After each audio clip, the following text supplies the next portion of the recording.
Komnas HAM jadwalkan panggil istri Verdi Sambo Jumat 12 Agustus.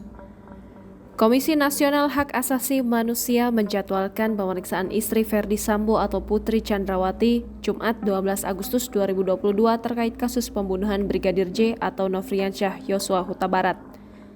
Ketua Komisioner Komnas HAM Ahmad Taufan Damanik mengatakan Komnas HAM sudah berkoordinasi dengan tim istri Verdi Sambo termasuk tim psikolog terkait pemeriksaan ini.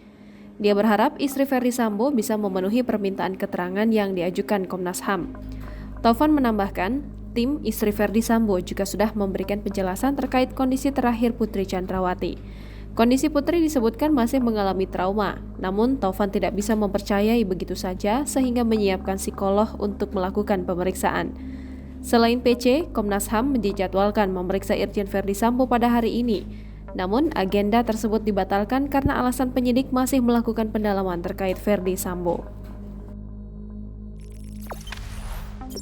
Jangan lupa subscribe, share, komen, dan like ya!